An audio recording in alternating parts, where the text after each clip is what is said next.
말씀의 제목은 하나님의 다스리심을 상정하는 삶이란 제목으로 말씀 나누겠습니다.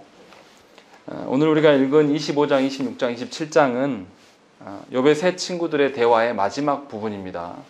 25장은 엘리바스에 이어서 빌닷의 주장이 나타나고 26장과 27장은 욥의 대답으로 구성되어 있습니다. 그런데 이제 세 친구들이 첫 번째 대화, 두 번째 대화, 세 번째 대화 이제 마지막에 이르고 있는데요. 마지막의 특징이 금방 드러나요. 25장을 보면 어떻습니까? 대화의 내용이 매우 짧습니다. 주장하는 것은 사실 정확히 말하면 1절 빼면 딱 5절밖에 없어요. 이 빌닷이 말하는 내용은 딱 5절이고 또 마땅히 있어야 될 그 소발의 대화가 이어져야 되는데 소발은 아예 말하지 않습니다. 그러면서 이제 이야기가 끝나버려요. 그런데도 불구하고 욥의 대화는 무려 2장에 걸쳐서 매우 길게 기록하고 있다는 것입니다. 이 말은 친구들이 대화를 해가면 해갈수록 본인들이 할 말이 없어지고 계속 똑같은 이야기를 반복할 수밖에 없기 때문에 자신들이 할 말이 없어지는 거예요. 다시 말하면 자신들의 지혜가 한계에 도달하고 있음을 본인들이 스스로 인정하고 있다는 것입니다.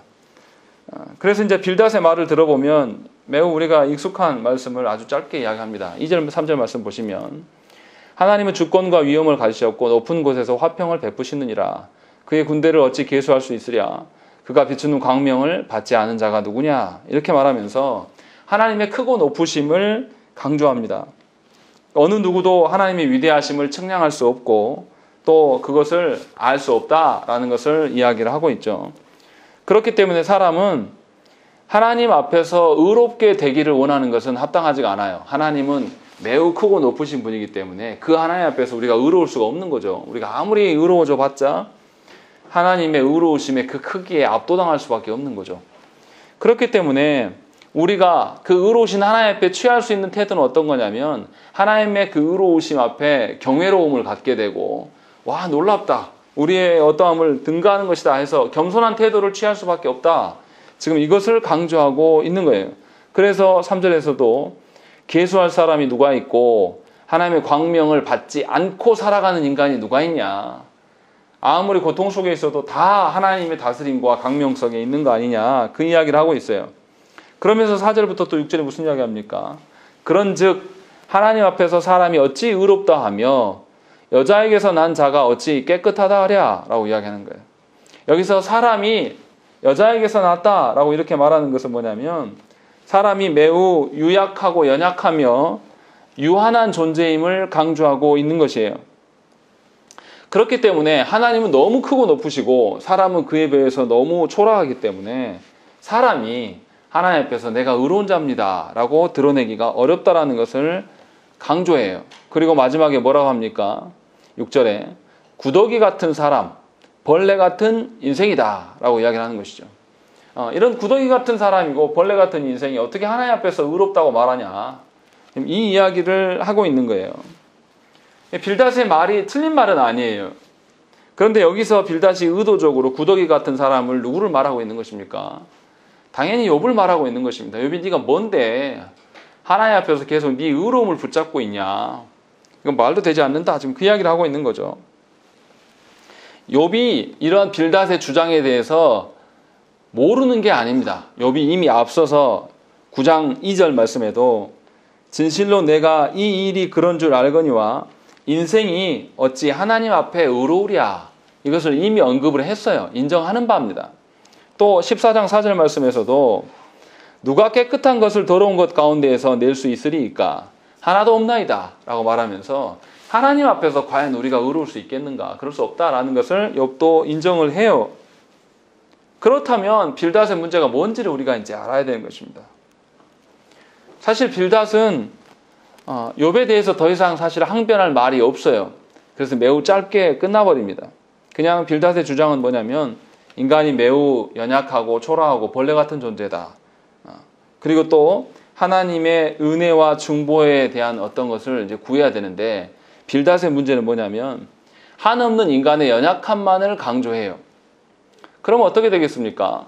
하나님께 나아갈 길이 없어지는 거예요. 그러니까 빌닷에게는 하나님의 은혜가 없어요. 어떻습니까? 신앙생활을 해나갈 때에 하나님의 크고 높으심을 바라보는 것이 좋아요. 그러나 하나님의 크고 높으심만 보고 우리의 연약함만을 강조하면 어떻게 되겠습니까? 하나님 앞에 우리는 늘 어떤 존재죠? 늘 두려워하는 존재로 설 수밖에 없는 거예요. 그래서 여호와의 증인들이나 이단들, 구약만 인정하는 이단들의 특징은 뭐냐면 하나님을 매우 두려운 하나님으로 발견합니다.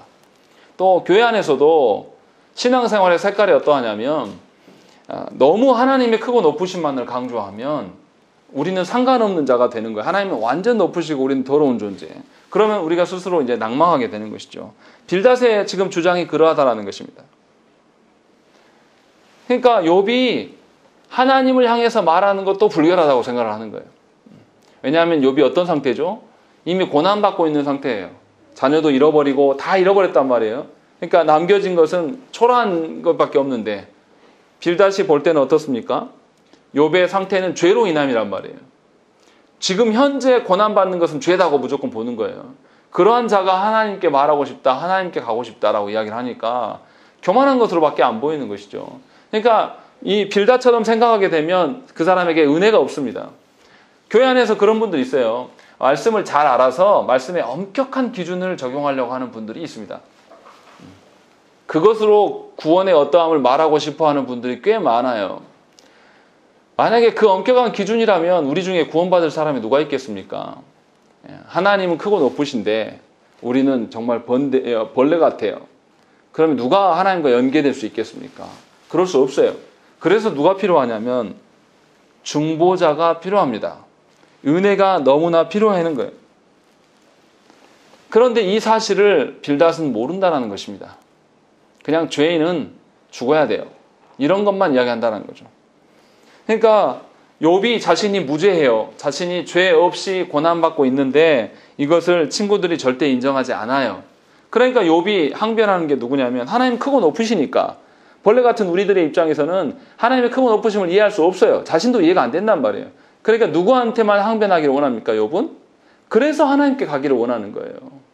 그런데 빌닷은 오히려 그것을 역으로 네가 어떻게 감히 하나님께 갈 수 있냐 이렇게 논리를 펴는 겁니다. 똑같은 생각인 것 같은데 전혀 다른 결과를 가져오는 것이죠. 그래서 욥은 어떻게 합니까? 19장 25절에 무슨 이야기 하냐면 내가 알기에는 나의 대속자가 살아계시니 마침내 그가 땅 위에 서실 것이다 라는 거죠. 나를 대언해 주실 그 중보자께서 오실 것이다.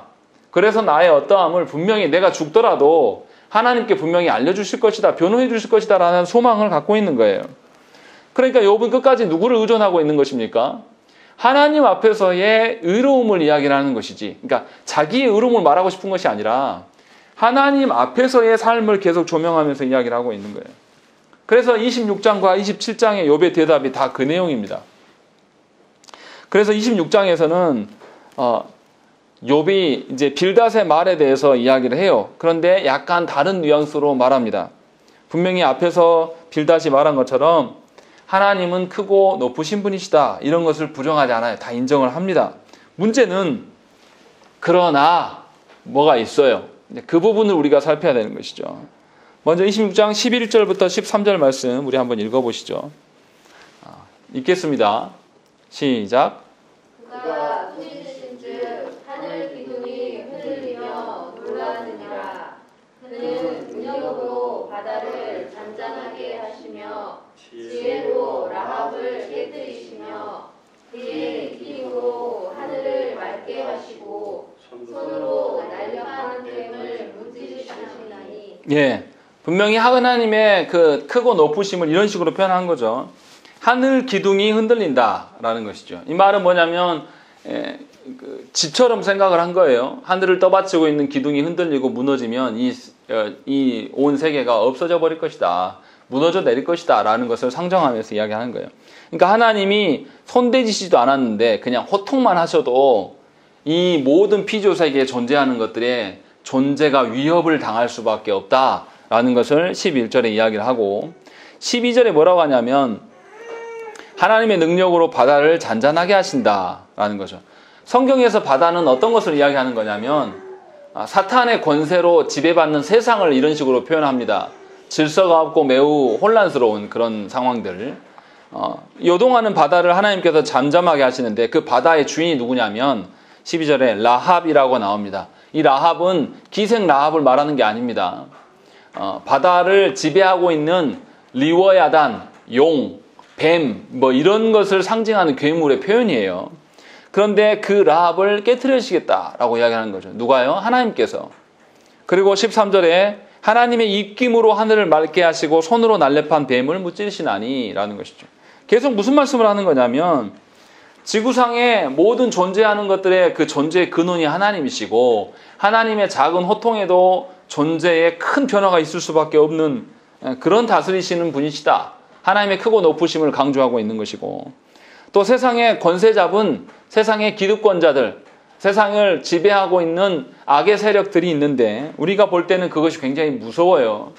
그래서 사람들이 어둠을 무서워하고 귀신이 존재하지 않음에도 우리가 얼마나 무서워 떱니까? 헛것을 보면 견딜 수 없어 하는 것이고 그런데 그런 지배하는 모든 세력들을 하나님께서 한 방에 해치우시고도 남음이 있다. 그 이야기를 하고 있는 거죠. 그러니까 세상에 존재하는 모든 것들 세상에 공중권세 잡아서 지금 세상에 이 전 세계 패권을 쥐고 있는 나라들 뭐 몇몇 나라들이 있고 그 나라의 무기가 어떻고 뭐 그 나라들이 말을 어떻게 하느냐에 따라서 뭐 달라지잖아요. 그러니까 예를 들어서 뭐 트럼프가 우리나라한테 돈 올려달라 미군들이 여기 상주하는데 올려달라 이야기하는데 이거 말도 안 되는 소리예요. 미국이 여기 상주하면서 자기 나라가 중국을 염탐하고 러시아를 견제할 수 있는 기능도 하고 있는 거거든요. 지그들이 유익이 있으니까 와 있는 거예요. 그런데 아주 깡패 국가인 거죠. 그냥 돈 더 내놔라 라고 이야기하면서 안 내놓으면 우리 철수 이렇게 위협하는 거죠. 또 우리나라한테 그런 게 아니라 EU 유럽 애들도 그렇게 하고 있죠. 독일에서 미군 실제로 철수를 좀 숫자를 줄였고 이런 방식으로 하면서 협박하는 그런 권세 잡은 자들을 보면 우리가 어떻게 해요? 기가 죽고 굉장히 무섭다라는 거죠. 와, 미국 하면 우리나라 사람들 특히 노년층에 가면 갈수록 미국에 대한 그 존경심이 엄청납니다. 그런데 하나님 보실 때는 아주 우스운 나라예요. 미국이 기독교 국가가 아닙니다. 오해하시면 안 돼요. 이미 변질된 나라고 처음에 청교도로 시작한 나라일지 모르지만 하나님이 원하시는 나라라고 보기 힘들어요. 아주 상스러운 나라가 됐고 복음이 세워지지 않는 나라가 돼버렸습니다. 그런 세상에 힘 있는 자들을 하나님께서 한 방에 해주신다는 거예요. 얼마나 우습지 않습니까? 질병 하나 때문에 미국이 무너져 내리고 있잖아요. 우리나라도 막아내는 질병을 미국은 못 막아요. 우리도 완전히 막은 건 아니지만 그래서 미국은 죽은 사람이 엄청납니다. 몇백만 명 이르고 있는 거죠. 확진자는 더 많은 것이고 그렇게 방비할 수 없어요. 하나님이 보실 때 얼마나 우습겠습니까? 욥이 지금 그 이야기를 하고 있는 거예요. 그래서 욥이 뭐라고 합니까? 14절에 보라 이런 것들은 그의 행사의 단편일 뿐이다. 세상의 권세 잡은 자들 또 세상에 존재하는 모든 것들이 하나님께서 호통 한 방이면 다 흩어버리실 수 있는데 그 하나님의 높으심의 아주 한 부분일 뿐이다. 지금 이렇게 이야기하는 거죠. 그리고 우리가 그에게서 들은 것도 속삭이는 소리일 뿐이다. 위에서는 꾸짖는 호통의 소리라고 말씀했는데 그 소리마저도 하나님 입장에서는 그냥 속삭이는 정도다. 우리가 너무나 유약하고 연약하니까 큰 소리 치지 않으셨던 것이고 아주 작게 임재하셔도 우리는 겸당하지 못한다. 지금 그 이야기를 하는 거죠. 그래서 그의 큰 능력의 우레소리를 누가 능히 헤아릴 수 있겠느냐라고 이야기를 하는 것이죠. 그러면서 하나님의 크고 높으심을 분명히 강조하고 있어요. 그러니까 욥이 빌닷의 주장을 무시하지 않아요. 인정을 합니다. 그런데 빌닷이 그것에 적용함에 있어서 문제가 있다라고 이야기를 해요. 그래서 1절부터 4절에 뭐라고 그러냐면 26장 1절부터 4절 보시면 2절부터 4절까지 읽겠습니다. 시작. 내가 주먹자를 참 잘도 도와주는구나. 위력 없는 팔을 참 잘도 구원하여 주는구나. 지혜 없는 자를 참 잘도 다스리는구나. 큰 지식을 참 잘도 사랑하는구나. 내가 그를 인하여 말하느냐. 누구의 정신이 내게서 왔느냐. 예, 빌닷의 주장을 본인도 인정은 하지만 빌닷의 그 주장, 인과응보식의 태도가 사람들을 죽이는 데 쓰고 있다고 지금 그 말을 하는 거예요. 그래서 어떻게 하냐면 이 힘없는 자에게 네가 지금 인과응보를 들이대는 것이 도움이 되는 줄 아냐. 이걸 비꼬아서 말하고 있는 거죠. 기력 없는 자에게 네 인과응보식의 신학이 하나도 구원에 도움되지 않는다라는 것이죠. 예를 들면 이런 거죠. 인과응보가 뭡니까? 우리가 하나님께 충성하면 하나님 복 준다. 이거예요. 정말 하나님께서 그렇게 하시느냐. 그런다면 목사들은 다 부자 돼야 되고 또 교회 안에 있는 사람들은 세상에서 고난 당하면 안 돼요. 그런데 놀랍게도 뭐냐면 목회자의 90% 이상이 경제적인 어려움 속에 놓여 있는 것이고 교회 안에 성도들 중에 고난받는 사람이 굉장히 많아요. 이거 어떻게 설명할 거냐라는 거죠. 그런데도 무식하게 인과응보식을 계속 대입하는 거예요. 그러면서 하나님만 높이고 인간은 하중에 쓸모없는 존재로만 계속 강조해버리니까 하나님과 사람의 관계가 계속 멀어지는 것을 지금 이야기를 하는 거예요. 그러면서 너희들이 지혜 있는 척 하는데 3절에 너희들의 지혜가 과연 지혜냐. 참 잘 가르친다. 네 지혜로 내가 위로를 받은 적이 있느냐. 그 이야기를 하는 것이죠. 그리고 4절에도 무슨 이야기 합니까? 네가 지금 누구한테 말하는 거냐. 네 인과응보의 신학이 네가 하나님을 안다고 말하는데 정말 하나님 앞에서 네가 말했을 때 그렇게 말할 수 있겠느냐. 하나님을 배제하고 우리끼리 있으니까 네가 잘난 척하는 거 아니냐. 지금 요 이야기하고 있는 거예요. 사실 그렇지 않습니까? 아무리 세계적인 신학자고 아무리 유명한 한국교회 목사라 할지라도 하나님 앞에 서가지고 내가 하나님을 아는 지식이 있고 내가 아는 개혁신학이 하나님에 대해서 너무 명쾌하게 설명할 수 있습니다. 이렇게 말할 수 있는 인간이 세상에 어디 있습니까? 그런 사람 없어요. 하나님 앞에 서면 아무것도 아닌 존재예요. 그런데 웃기는 건 뭐냐면 우리들끼리 사람들끼리 하나님을 배제하며 무슨 일이 생겨나냐면 이제 세계적인 신학자가 나오는 것이고 그 신학자 앞에서 위축되는 사람도 있는 것이고 또 그 사람을 동경하면서 나도 저렇게 되고 싶다라는 사람들이 생겨난다는 거예요. 놀라운 것은 뭐냐면 하나님께서 그런 세계적인 신학자들에게만 구원의 어떠함, 목양의 어떠함, 영혼이 살아나는 어떠함들을 주시느냐. 그렇지 않다라는 거예요. 그런데 지금 이 세 친구들이 그렇게 행동하고 있는 거예요. 자기들이 아는 정말 알량한 그 신학 몇 개 가지고 계속 이야기하면 할수록 누가 배제되는 겁니까? 계속해서 하나님이 배제되는 거예요. 그러니까 세 친구들은 하나님을 의식하지 않습니다.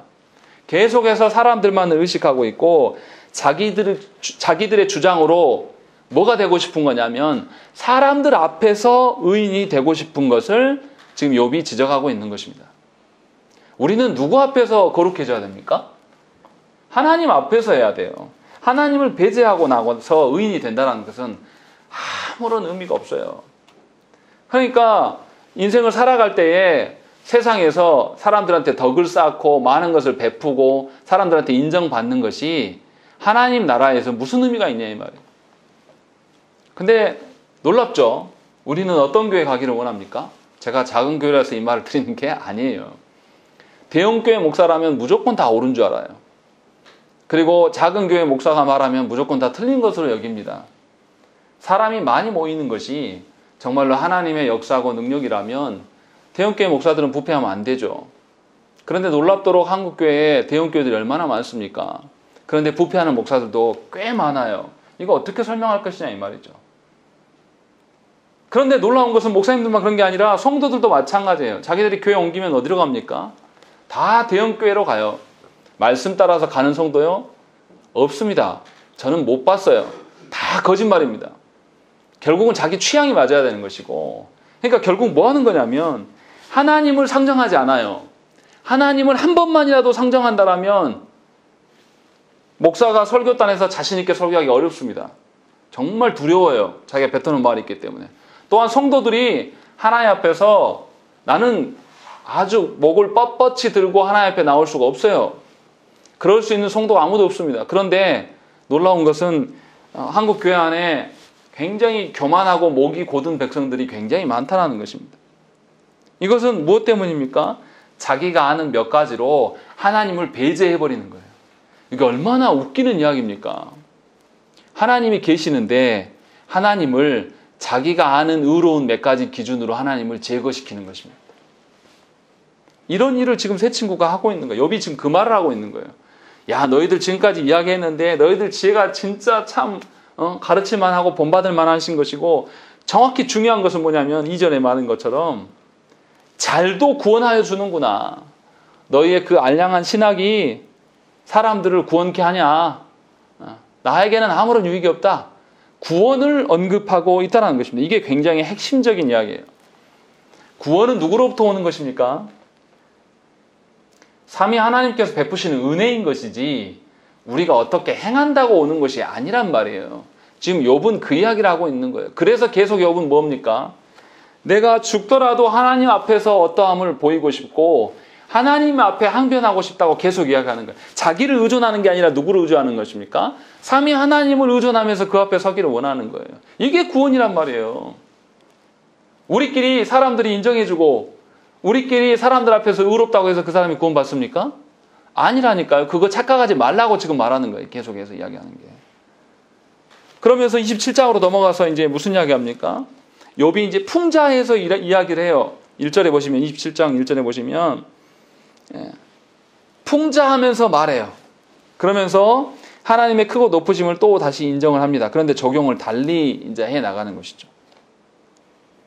새 친구들이 말하는 것처럼 하나님을 인과응보식으로 다 설명할 수 있냐? 그럴 수 없다라는 것을 말하고 있는 거예요.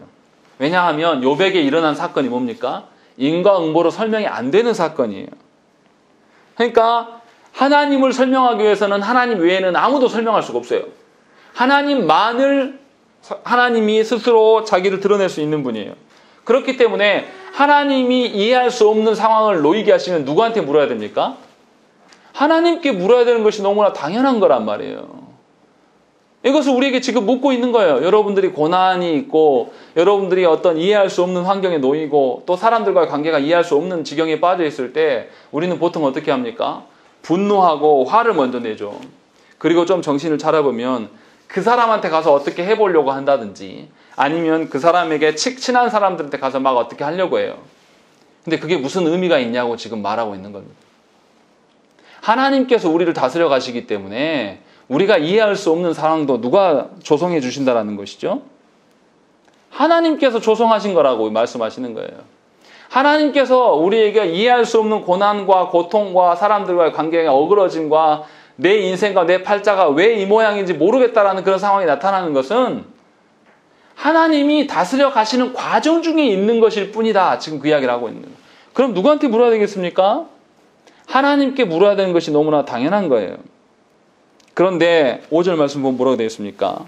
나는 결코 너희를 옳다 하지 아니하겠고 내가 죽기 전에는 나의 온전함을 버리지 아니할 것이다 라고 말하는 것입니다. 이게 뭐냐면 너희들이 말한 게 옳은 것을 내가 인정할 수가 없다 라고 말하면서 나만 옳다 이 말을 하려고 하는 게 아니에요. 욥이 처음에 어떻게 고난받기 시작합니까? 욥의 의로움 때문에 고난받았어요. 그것을 욥은 하나님께 부끄러움이 없어요. 그러니까 하나님 앞에서 의로움을 이야기하겠다는 것이고 6절에 보시면 또 뭐라고 합니까? 내가 내 공의를 굳게 잡고 놓지 아니하리니 내 마음이 나의 생애를 비웃지 아니하리라 라고 이야기하는 것이죠. 내가 내 하나님 앞에서의 그 의로움을 붙잡아도 하나님께 부끄럽지 않는다 이렇게 지금 이야기를 하고 있는 것입니다. 그러니까 계속 하나님 앞에서 하나님을 상정한 자신의 삶이 있었다라는 것을 지금 계속 이야기를 하고 있는 거예요. 그러니까 자기 잘났다 이야기하는 게 아니라 나는 늘 하나님께 말하고 싶었던 것이고 나는 늘 하나님을 상정하며 살아왔다. 이 말을 지금 강조해서 하고 있는 거예요. 그러니까 교만한 것을 드러내는 것이 아니라 하나님 앞에서 우리가 온전한 자인가를 살펴야 된다. 그래야지만 이 모든 것들이 정리가 되는 것이다. 지금 그것을 우리한테 이야기를 하고 있는 것이죠. 그러니까 우리도 알아들어야 됩니다. 여러분들이 누구 앞에서 살아갑니까? 교회라는 것은 개인들이 모여서 공동체로 이루기 때문에 사람의 눈이 많이 보여요.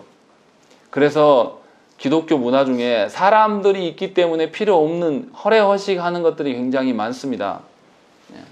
그런데 중요한 것은 그 와중에서 분별함을 갖고 하나님 앞에서 정직하지 못할 짓을 하면 그것은 하나님께서 진노의 대상이 될 수밖에 없는 거예요. 사람들한테 인심 살려고 하나님이 명하신 바를 외면하면 하나님께서 잊으시겠습니까? 사람들한테 인정받으려고 하나님이 주신 직분을 남용한다든지 하나님이 주신 말씀을 곡해해서 내가 이로운 대로 풀어먹는다든지 아니면 나의 뭐 어떠한 관계들을 인원 동원하는 데서나 하나님 아닌 일로 정치 권력에다가 압박을 넣기 위해서 목사가 사람을 인원 동원해서 거기에 나갈 그런 정치 집회들 하나님이 간과하시겠냐고요. 더 확장해서 이야기해 볼까요? 여러분들에게 주신 하나님의 인생과 여러분들 주신 하나님께서 주신 달란트들, 또 여러분들 주신 재물과 여러분들의 건강들, 하나님 아닌 곳에서 여러분들이 계속 쓰면서 사람들한테 인정받으려고 하나님이 주셨는데 하나님 아닌 것에다가 계속 대입하면서 하나님 내가 이 사람하고 꼭 관계가 좋아지면 좋겠습니다. 이렇게 살아가는 것들. 또 여러분들의 자녀도와 소유가 아닌데도 불구하고 여러분들 자녀를 바라보면서 내 욕망과 뭐 욕심들을 자녀들한테 투영하면서 가르치는 것들, 내가 그렇게 못 살았으니 너는 세상에서 잘 먹고 잘 살아라 이렇게 하는 것들, 하나님이 얼마나 진노하시겠냐 이 말이에요. 우리가 그렇게 살지 않습니까? 하나님이 주신 것들 안에서 우리가 언제 기뻐합니까? 우리 어떻게 하죠? 나에게 있는 어떠한 것을 바라보면서 옆집 아무개 댁에 있는 거하고 비교해요. 그러면서 원망한단 말이에요. 누구한테? 하나님께. 다른 집은 다 잘 사는 것 같거든요. 근데 제가 부목사이면서 신방해보면 온전한 집안이 거의 없어요. 제대로 된 집이 거의 없다라는 거죠. 정말로 하나님을 알고 하나님의 그 나라를 이뤄가기 위해서 구성원들이 서로를 배려해주고 인내해주고 하나님의 말씀으로 서로를 바라봐주고 이런 가정이요? 100가정 중에 한두 가정이 있을까 말까요? 없습니다. 그런데도 우리는 우리 가정만 이런 줄 알아요. 나만 이러고 내 인생만 이런 줄 알고 살아간다는 것이죠. 그러니까 우리는 이 욥의 세 친구들하고 똑 닮아 있는 거예요. 그리고 자신이 몇 개 했던 일들, 과거에 자기가 어디에서 헌신하고 봉사한 것들, 이런 것들을 다 자기 스펙으로 내밀면서 나 이것도 해보고 저것도 해보고 나 교회 생활 할 만큼 다 알아요. 그런데 왜 나한테 회개하라고 합니까? 목사님보다 내가 더 많이 살았다니까? 이야기하면서 우습게 하는 거죠. 결국은 하나님을 상정하지 않기 때문에 이러한 일들이 일어난다는 것이에요. 그런데 잘 생각을 해보십시오. 욥이 하나님에 대해서 뭐라고 고백하냐면 2절 말씀 우리 함께 읽습니다. 2절 3절 읽겠습니다. 시작. 나의 정당함을 물리치신 하나님, 나의 영혼을 괴롭게 하신 전능자의 사심을 두고 맹세하니 나의 호흡이 아직 내 속에 완전히 있고 하나님의 능력이 아직도 내 코에 있느니라. 욥이 뭐라 그러냐면 하나님께서 자신의 정당함을 물리치셨다라고 이야기합니다. 분명히 자신은 하나님 앞에 의롭게 살았음에도 불구하고 하나님께서 자신의 의로움을 걷어차버리셨어요. 그러니까 자기 자신의 어떠함을 자신의 이름으로 증명할 수가 없어요. 하나님 앞에서 증명이 돼야 되는데. 그래서 욥이 다시 어떻게 하냐면 하나님의 이름을 두고 맹세할 수밖에 없는 거예요. 그래서 다시 하나님을 찾아가는 거죠. 달리 말하면 하나님의 뜻과 계획은 어떠한 것에도 영향을 받지 않으신다는 거예요. 하나님의 그 계획과 또 지혜와 탁월함이 우리를 훨씬 더 초월하기 때문에 우리의 삶이 우리가 바라는 대로 되지 않아도 하나님은 의로우신 분이에요. 그것을 우리는 계속 외면한다는 것이죠. 그러면서 우리가 더 하나님보다 지혜 있는 것처럼 지금 상황 속에서 이 문제를 해결하는 것이 가장 우선인 것처럼 이야기하면서 기도해요. 하나님보다 더 지혜롭다고 본인 스스로 인정하는 거죠. 이 가정 안에, 우리 가정 안에 지금 우리 자녀들한테 지금 이 순간에 이 시기에 이 공부를 이 학원을 다녀야지 우리 아이가 잘 될 것처럼 그것이 하나님 나라와 직결되는 문제인 것처럼 너무 그렇게 급한 마음으로 살아가면서 어떻게 해서든지 모든 자원을 다 끌어가서라도 그 아이를 그곳에 집어넣고 싶어 하는 그런 부모의 마음. 하나님의 지혜를 능가한 것이죠. 스스로 그렇게 생각하는 거죠. 그런데 하나님은 결코 우리와 타협하지 않으십니다. 왜냐하면 하나님의 지혜로 우리를 다스리기를 원하시는 거예요. 하나님이 우리의 지혜의 어떠함으로 부응하시기 시작하면 우리는 분명히 망합니다. 하나님과 상관이 없는 사람이 되는 것이죠. 그러니까 우리가 생각할 때 옳은 것과 실제로 하나님이 선하신 것이 같지 않아요. 그러니까 착각하시면 안 돼요. 선하신 하나님 이렇게 설교 시간에 다 설명할 수 없지만 함축해서 이야기하는 것은 우리 기준의 선하심, 내가 보기에 합당한 선하심을 말하는 게 결코 아니에요.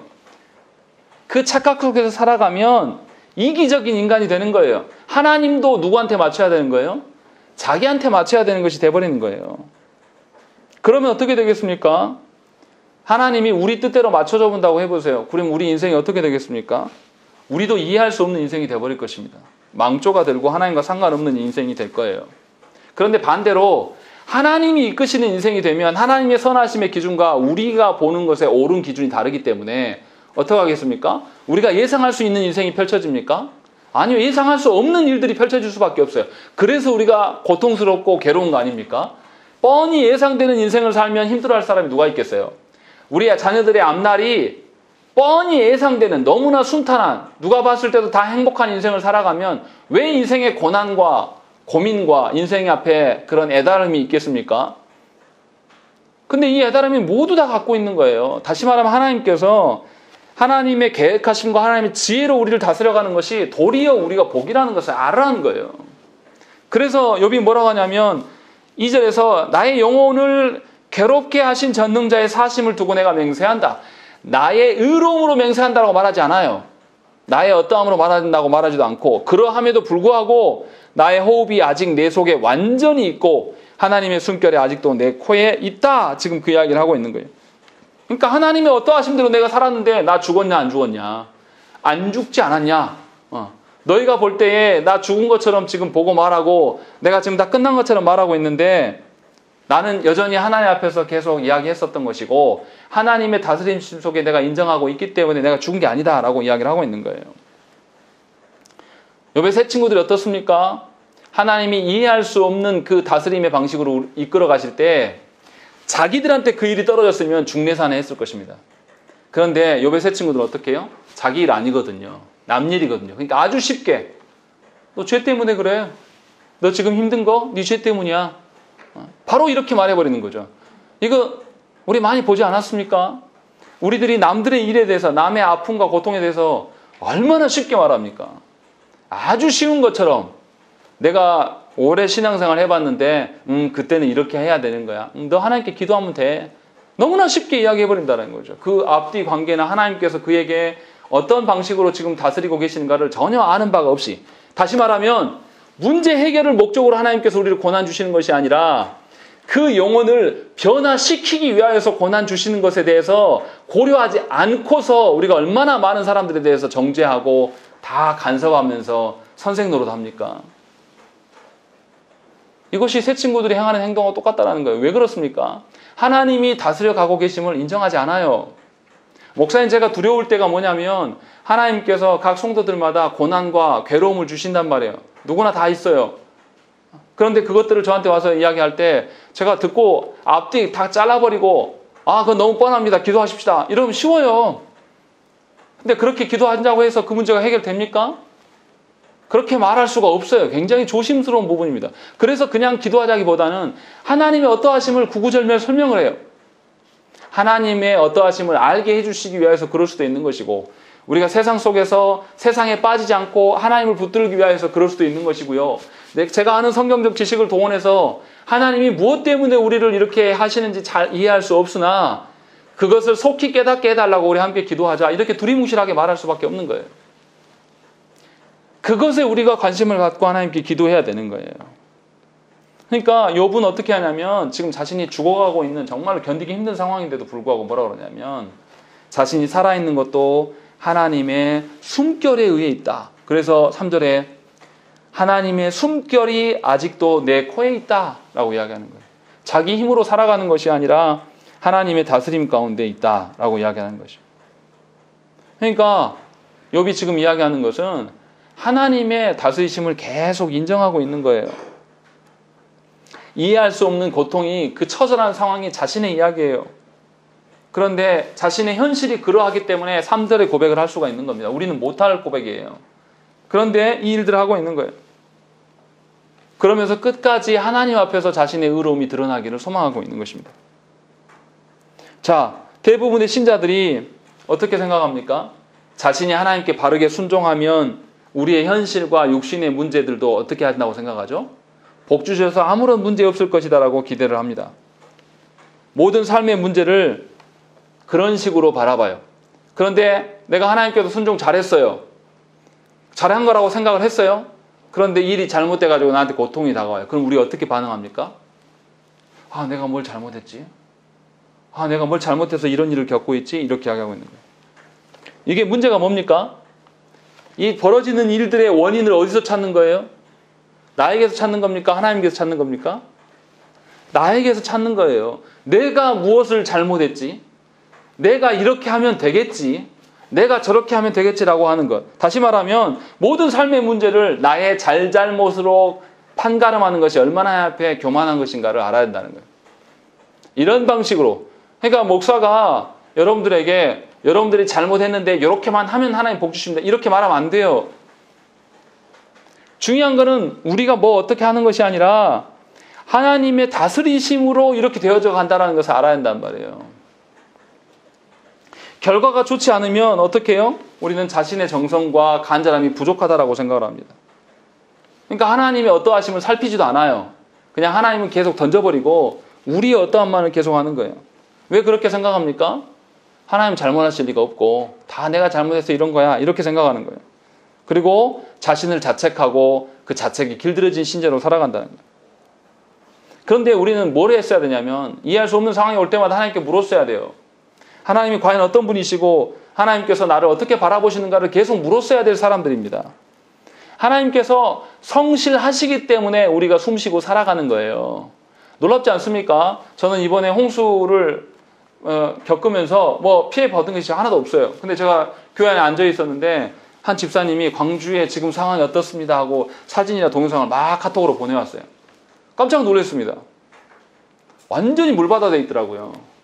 근데 저희 동네는 아무것도 못 느끼는 거예요. 그냥 교회 비 새는 거 가지고 아이고 힘들어 하고 있는 거예요. 하나님이 이렇게 다스려 가시는데도 우리는 어떻게 이야기하냐면 비 좀 그만 왔으면 좋겠다. 근데 조금만 차 타고 나가보세요. 저기 동 이름이 까먹었는데 거기는 물바다 돼가지고 광주예요. 물바다 돼가지고 농약 저장고가 다 물에 해가지고 농약이 다 퍼졌대요. 물에 싹. 그 동네 농약 냄새가 진동을 한답니다. 그런 동네도 있어요. 그런데 우리는 모르고 살지 않습니까? 제가 무슨 말씀 드리려고 하는 거죠? 우리가 살아가고 있는 이 모든 것들이 하나님의 성실하심, 하나님이 한 번도 우리를 손 놓지 않고 붙드시기 때문에 살아가고 있다는 것을 우리는 인정하지 않습니다. 그러니까 하나님의 손길과 은총으로 말미암아 우리가 살아가고 있는 것을 아무것도 몰라요. 그러면서도 감사하지 못해요. 오히려 불평을 하는 것이죠. 그러니까 신자가 살아갈 때에 자신에게 벌어진 모든 일들을 자꾸만 나의 잘잘못에, 사람의 잘잘못에 어떠함으로 평가하는 것은 아주 교만한 겁니다. 교회 내에서 무슨 일이 벌어졌어요. 안 좋은 사건이 일어났습니다. 그럼 자꾸 우리가 어떻게 문제를 해결하려고 합니까? 이거 누가 잘못했어? 한 사람을 죄인 만들어 놓고 그 사람이 사과하게 만들면 다 끝나는 것처럼 항상 이 방법을 씁니다. 그런데 교회 안에 불의한 일들이 생겼을 때 그 불의한 일들이 전에도 늘 말씀드렸지만 그 개인의 문제일 수도 있지만 그리스도의 몸으로서 공동체 전체의 일이에요. 우리 교회 안에 성도들 중에 무의도식하는 성도가 있으면 그 사람만 무의도식하는 것이 아니라 우리도 마찬가지인 거예요. 우리 공동체 안에 오랜 옛날 캐캐묵은 은혜 받은 이야기만 하고 있고 지금은 하나도 변화되지 않고 그냥 예배만 겨우 드리면서 신앙생활 하고 있으면 살아가면 그게 남 일 아니라 우리 일이란 말이에요. 이러한 방식을 알아야 돼요. 하나님께서 그 어떤 A라는 사람에게 고난 주셔서 우리 모두를 경각해 하시려고 하실 수도 있다란 말이죠. 그러니까 그런 것에 대해서 우리가 생각을 해야 돼요. 자꾸만 우리의 어떠함과 우리의 잘잘못을 따지면서 논하는 것은 하나님이 전혀 기뻐하시지 않는 거예요. 고난 속에서 하나님이 우리를 어떻게 다스려 가시는 건가? 도대체 하나님은 어떤 분이신가 알기를 소망해야 되고 하나님께 더욱더 의존해야 되는 것이죠. 그러니까 우리가 살아가는 모든 것이 하나님의 성실하심에 우리가 살아갈 수 있다. 하나님의 한 번도 놓지 않고 신실하시게 우리를 다루어 주시기 때문에 우리가 살아갈 수 있다는 것을 전제해야지만이 우리가 어려움 중에 처해도 하나님의 어떠하심을 발견할 수가 있다는 것이에요. 자꾸만 자신의 흠을 덜어내고 자기가 가치 있는 존재로 드러나면서 사람들 앞에서 나 참 괜찮은 사람이야 이러려고 하는 방식으로 가면 하나님을 배제하는 방식으로 살아가는 것이에요. 생각을 해보세요. 저희 준호가 있는데 준호가 오늘 치과 갔다 왔습니다. 준호가 박 집사님에게 온전하게 의존하지 않으면 제가 하루라도 살 수 있습니까? 박 집사님 돌봐주니까 건강한 거예요. 만약에 박 집사님 아니라 준호를 제 아내가 며칠 본다고 해보세요. 엄마의 손길이 달라지면 애 아파요, 반드시. 근데 준호가 오늘 치과 갔는데 얼마나 저 아이가 치과 가니까 고통스러웠겠습니까? 울었겠죠. 그 고통의 상황에서 아이가 나 이제 박연주 씨의 돌봄은 도저히 못 받겠다. 나를 이렇게 아프게 하니 내가 못 견디겠어. 나를 좀 놔주라. 이렇게 한다면 저 아이가 얼마나 무지한 겁니까? 제가 왜 이렇게까지 말씀을 드립니까? 우리가 그런다라는 거예요. 하나님의 다스리심, 우리가 고난 중에 있음에도 불구하고 하나님의 다스림 가운데 있다라는 것을 인정하시라는 거예요. 하나님이 왜 이렇게 하실까요? 하나님의 다스리심을 인정한다는 그런 의미가 뭘까? 이게 가장 중요한 이야기입니다. 욥을 한번 생각을 해보세요. 욥이 처음에 고난을 어떻게 당했습니까? 욥이 막 자기가 의롭다고 나대가지고 당했습니까? 아니면 욥의 의로우심을 하나님이 자랑하다가 당하신 겁니까? 순전히 하나님 때문에, 하나님이 욥을 자부하셨기 때문에, 욥의 의로움을 자부하셨기 때문에 시작된 고난이에요. 그런데 하나님께서 사탄에게 모든 것을 허용하였지만 뭘 허용하지 않으셨습니까? 욥의 생명은 건들지 말라고 이야기를 하는 거예요. 그래서 욥이 어떻게 해요? 죽지는 않은데 극심한 고통 가운데 놓였단 말이에요. 그러니까 욥이 처음에 뭐라 하죠? 내가 안 태어났었으면 좋았을 텐데, 내가 차라리 죽었으면 좋겠다. 사실 제일 쉬운 방법이 어떻게 해요? 세상 사람들이 고난당하다가 힘들면 어떻게 해요? 우리 말하지 않습니까? 행동은 안 했지만 내가 죽어버릴란다. 내가 나 아는 사람들 다 떠나서 혼자 살란다. 나 죽어버린 이 소리 얼마나 잘합니까? 그것이 하나님의 다스림 앞에서 교만 떠는 거예요. 하나님의 다스리심을 거부하는 거예요. 욥도 처음에는 그랬어요. 고통의 초기에는. 얼마나 힘들었겠습니까? 한날에 자식들이 다 죽었으니까. 그래서 죽기를 바랬습니다. 그리고 자신이 태어난 이유를 모르겠다라고 계속 이야기를 했어요. 그런데 하나님이 욥을 죽이지 않으십니다. 계속 살려두셔요. 그러면서 시간이 점점 지나면서 욥의 태도가 바뀝니다. 어떻게 합니까? 하나님께서 자신에게 고난을 주시면서도 죽이지 않는 것을 보면서 뭘 깨닫냐면 죽음을 능가하는 가치를 뭔가를 하나님께서 나에게 알게 하시려고 지금 하고 있구나 라는 것을 깨달아요. 그때부터 뭐 합니까? 사람들한테 말하지 않고 누구한테 이야기하는 거예요? 고난을 주신 하나님을 향해서 하나님 죽음보다 더 죽음을 능가하는 가치가 도대체 뭡니까? 라고 하면서 계속 그것을 묻는 거예요. 그러니까 욥은 고난 중에 뭘 깨달은 거죠? 뭘 깨달았냐면 내가 죽지 않고 하나님께서 나를 변화시킨 것을 체험한 거예요. 처음에는 너무 고난이 극심하니까 죽어버리겠다. 나 죽었으면 좋겠다. 이런 이야기를 했었어요. 그런데 하나님의 시간을 죽지 않고 시간을 벌어주심으로 말미암아서 죽음을 능가하는 하나님 나라의 가치가 있다는 것을 깨닫게 되는 것이고 그것이 구체적으로 뭔지를 모르기 때문에 하나님께 계속 묻는 거예요. 그러니까 우리가 살아갈 때에 내가 살만하고 살지 못할 만한, 그러니까 내가 생존이 내가 할 만한 상황이 주어지지 않았다고 해서 하나님을 저주하고 하나님 주신 생명을 스스로 끝내는 것이 엄청 무서운 소리라는 것을 알아야 돼요. 하나님 앞에 엄청난 교만이라는 것을 깨달아야 된단 말이죠. 입 밖에도 그 말을 꺼내면 안 됩니다. 야, 저주의 말이에요. 하나님이 생명의 주인이신 하나님 앞에 우리 스스로 그거하고 똑같은 거죠. 제가 자녀를 낳았는데 제 자녀가 저한테 못 살겠다고 부모 앞에서 자결해 본다고 해보세요. 그런 불효자식이 어디 있습니까?